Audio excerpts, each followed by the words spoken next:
Salam dan bahagia, Bapak dan Ibu guru hebat. Perkenalkan, nama saya Rusmiati dari Satuan Pendidikan SD Negeri Maroko, Kecamatan Cihampelas, Kabupaten Bandung Barat. Pada video kali ini, saya akan menampilkan praktik baik pembelajaran berdiferensiasi yang telah saya lakukan. Kegiatan ini bernama PASADA, akronim dari Pasar Kelas 2 SD Negeri Maroko. Mata pelajaran berkaitan yaitu Matematika, Bahasa Indonesia, PPKN, dan SBDP. Pembelajaran berdiferensiasi merupakan pembelajaran yang mengakomodir semua kebutuhan murid, bertujuan untuk memberikan hak belajar yang sama kepada semua murid dengan segala kondisi. Guru harus melakukan pemetaan kebutuhan belajar murid sebelum melaksanakan pembelajaran berdiferensiasi berdasarkan 3 aspek, yaitu kesiapan belajar, minat belajar, dan profil pelajar murid. Ada 3 strategi pada pembelajaran, yaitu diferensiasi konten, diferensiasi proses, dan diferensiasi produk.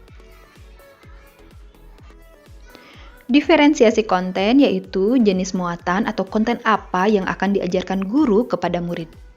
Diferensiasi proses yaitu proses yang mengacu pada bagaimana murid akan memahami apa yang akan mereka pelajari. Sedangkan diferensiasi produk yaitu hasil pekerjaan murid setelah mempelajari materi pelajaran. Murid kelas 2 SD masih memerlukan aktivitas nyata dalam pembelajaran. Mayoritas murid memiliki gaya belajar kinestetik, sedangkan realita di sekolah pembelajaran masih konvensional. Penggunaan metode ceramah memaksa murid untuk hening supaya penjelasan guru terdengar dengan jelas. Murid mencatat, kemudian diakhiri dengan mengerjakan soal. Seringkali murid terlihat bosan, pasif, asik sendiri, bahkan mengganggu temannya. Pembelajaran konvensional dirasa kurang memberi dampak bagi murid kelas 2 SD. Karakteristik anak kelas rendah menurut Sumantri dan Nana Sheodi adalah senang bermain, senang bergerak, senang bekerja dalam kelompok, dan senang merasakan atau melakukan sesuatu secara langsung.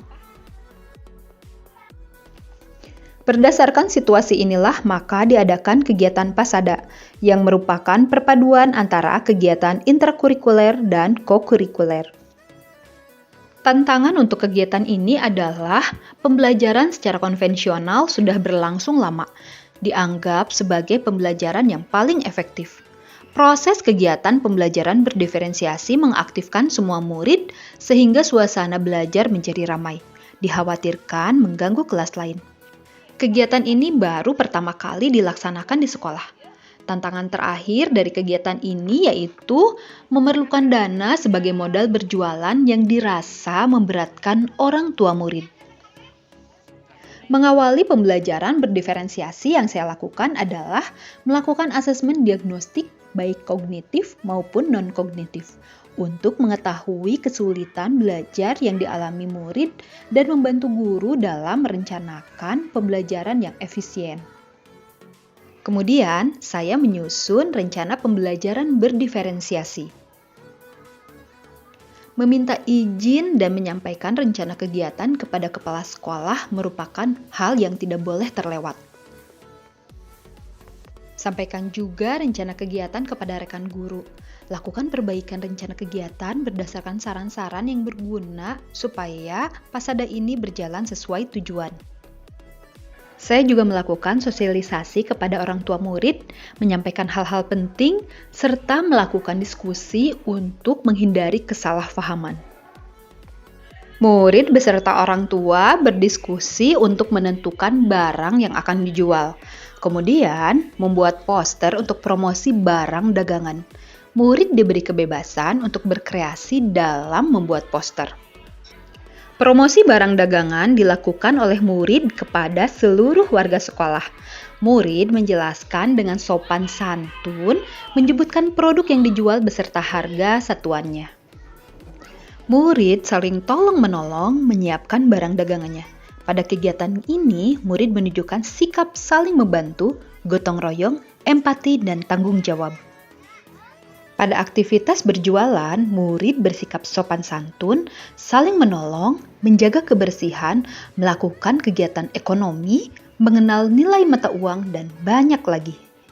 Kegiatan diakhiri dengan menghitung omset penjualan dan refleksi, menceritakan apa saja yang dirasakan, bagian mana yang paling disukai dan kurang disukai beserta alasannya kepada guru.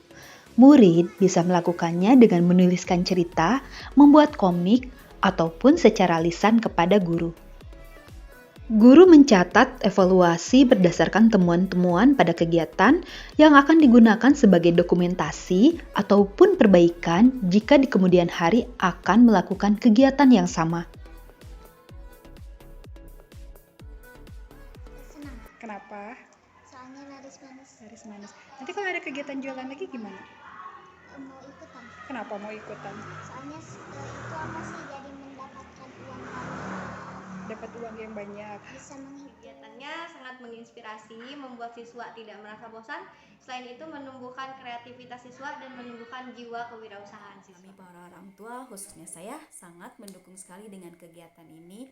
Kenapa? Karena banyak sekali manfaat. Saya merasa bahagia setelah melaksanakan kegiatan ini, karena kegiatan ini berlangsung sesuai dengan tujuan yang diharapkan.